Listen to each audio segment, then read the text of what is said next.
All right, I think we'll go on now. Mike, you get this question first. Several economists say the recession is over. However, in just the last week, 2 Wichita employers have announced job cuts of over 1,000 workers. Clearly, the recovery has yet to take hold in south central Kansas. As a congressman, what could you do to help start economic recovery in Kansas? We've talked about jobs a lot.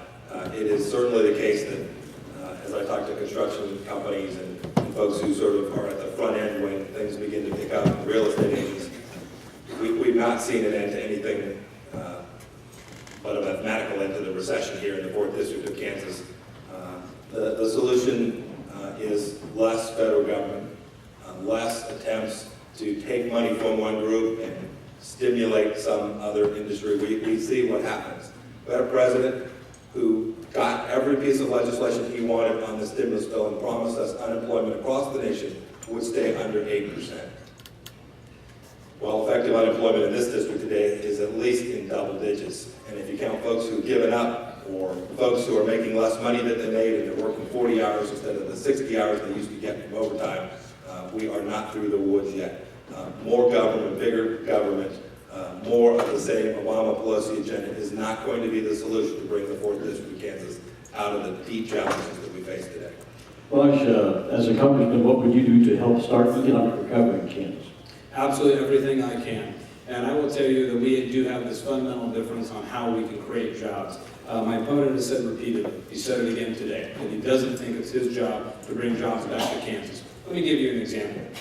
Somebody may have a company in March of 2011 and say, you know what, Representative Goyle, I've got an idea and I need some help with the Commerce Department because we can get a grant like at Cyber at Wichita State. That's an emerging industry for Kansas. Will you help? If Mike Pompeo was in office, he'd say, sorry, no, my office is closed. I work to help create the environment for you to create that job. You know what Congressman Goyle's office would say? Sign me up. Who do I call? Do you want to have a press conference on this? How many letters can I send? What can I do to be an engine and an ambassador for your company to create jobs right here? Not in an ideological way, not in a partisan way, but in a way that makes sense, that's realistic, pragmatic, and that works.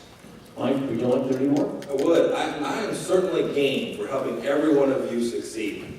I'm all about it. Frankly, I've been trying to do it for the last 15 years in the business world and in the community. I've been out trying to do that. Representative Goyle doesn't say what he really wants to say. Is he'd like to quadruple the size of every one of those grants. There's a deep difference in his way of thinking about the best way to allocate resources. I think we allocate it to you and let you sort it out. He thinks we draw them all to Washington, D.C. and let him sort them out. Raj, one more 30. Absolutely. The fact of the matter is his philosophy is absolutely inconsistent. You can't have it both ways. You can't say that we need to get the heck out of everything and then say he's game to help. What does that mean? You either say that you're going to be an ambassador and a champion for this district or not. And the fact of the matter is his private company, which he likes to tout, took $85,000 of our taxpayer money for a subsidy for his company that he said saves jobs, but now he says he philosophically opposes such programs. Which way is it? I'm happy to answer that. Okay. I'm thrilled and ecstatic to answer that question. I absolutely do oppose it, and we absolutely did take Kansas training dollars. I owed it to my shareholders, I owed it to my employees. They paid those taxes, and the government had set up those rules, and you bet. You bet we took that. I will tell you that my business has paid an awfully lot more in taxes than Representative Goyle's companies did in the last 15 years. Those are different experience sets, and you can see they bring a different mindset to government as well.